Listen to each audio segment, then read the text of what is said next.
I can still hear the forest. Even now, back in my village, far from those cursed trees, it whispers to me. My brother's voice calls out, and sometimes, I think of going back, of answering him. But I know what that would mean. Let me tell you how it all happened, from the very beginning, before the forest claimed me too. My name is Amara, and this is the story of how I lost my brother. Chinedu was my only family, my best friend. We grew up in a small village where everyone knew each other, where stories of the forest were whispered in fear. No one dared go near it. They said the forest was cursed, and the spirits of the lost wandered there forever. But Chinedu wasn't like everyone else. Chinedu was always curious. He loved adventure and often said the forest couldn't be as dangerous as the elders claimed. It's just a story to keep us from exploring, he would say. I told him the stories were true, but he didn't listen. He always believed there was something beyond the trees, something magical. He wanted to see it for himself. One morning, Chinedu left early. He didn't say where he was going, but I knew. When the sun set and he hadn't returned, I felt a cold fear wrap around my heart. I waited, hoping he would walk back into the village with that smile on his face. But he didn't. Days passed. The village whispered that he had entered the forest of lost souls. I went to the elders, hoping they would tell me what to do. He is lost, they said.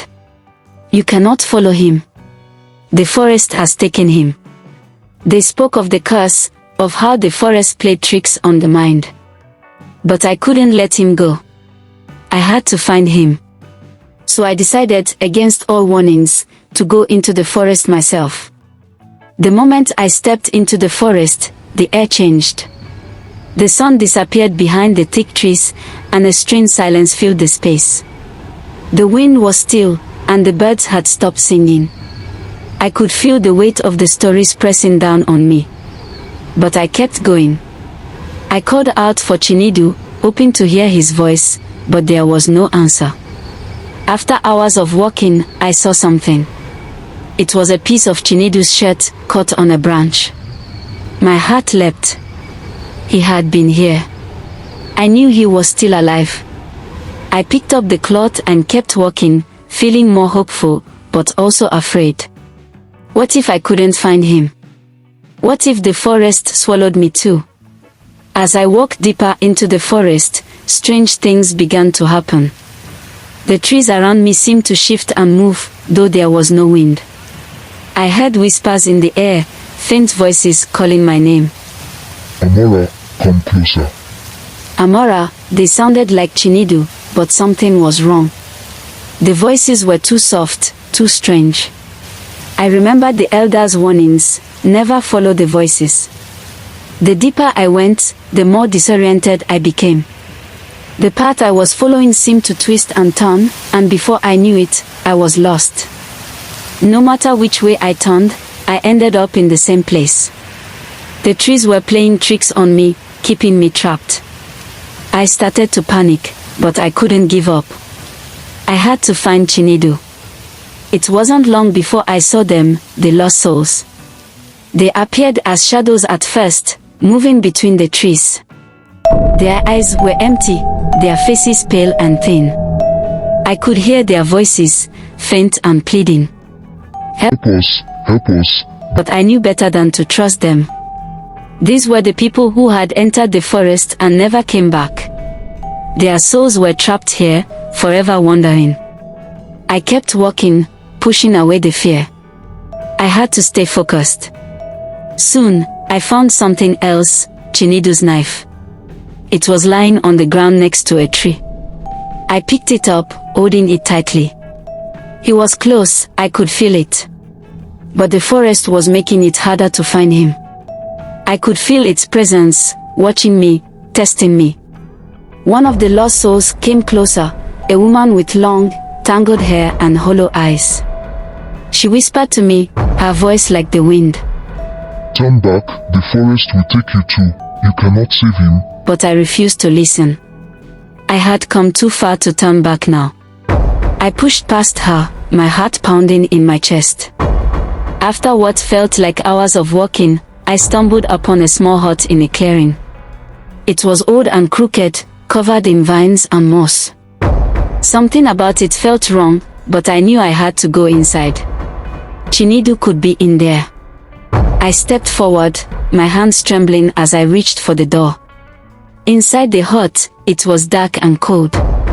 At first, I didn't see anyone, but then, from the shadows, a figure emerged. He was tall, with glowing red eyes and a voice like thunder. You should not have come here, he said. Your brother belongs to the forest now, and so will you. I looked around, desperate to find Chinedu, but the man in the shadows, the guardian of the forest, only laughed. He is no longer the brother you remember, he said. The forest has him now. My heart sank as I realized the truth. Chinedu wasn't alive anymore. He was one of the lost souls, just like the others. Suddenly, Chinedu stepped out from the shadows. But he wasn't the brother I knew. His eyes were empty, his face pale. He looked at me, but he didn't see me. He was no longer alive. The forest had taken him. The guardian smiled, a cold, cruel smile. You have a choice, he said. You can leave now, but your brother will stay here forever. Or you can stay with him, and the forest will take you both. My heart broke at his words. How could I leave Chinedu behind? But how could I stay? I had no choice. If I stayed, I would become like Chinedu, lost and empty. I wanted to save him, but I couldn't. The forest was too powerful. With tears in my eyes, I turned and ran, leaving my brother behind. I ran as fast as I could, the trees closing in around me. The lost souls followed, their whispers filling my ears. Stay with us. But I kept running, desperate to escape the forest grip. The air grew colder, the light dimmer, but I didn't stop. After what felt like hours of running, I saw the edge of the forest. The sunlight broke through the trees, and I pushed myself forward, running toward the light. Finally, I stepped out of the forest and back into the open air. When I returned to the village, everyone looked at me with pity. They knew I had failed to bring Chinedu back. The elders nodded sadly, knowing the forest had claimed another soul. But I was alive. I had escaped, though I knew I would never be the same. Even though I left the forest, it never left me. Every night, I dreamed of Chinedu.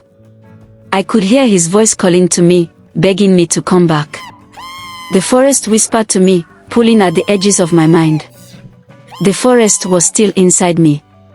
I could feel its presence, even in the daylight. Sometimes, I would hear the whispers again, faint and distant, but always there. The forest didn't let go of its victims so easily. I couldn't shake the guilt of leaving Chinedu behind. I should have been able to save him. I should have stayed with him. But deep down, I knew there was nothing I could do. The forest was too powerful, too ancient. Even now, I feel the pull of the forest. It calls to me, whispers my name on the wind.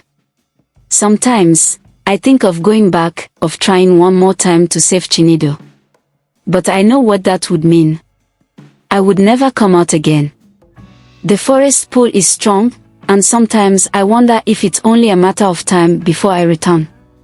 But I can't go back, not after everything I've seen.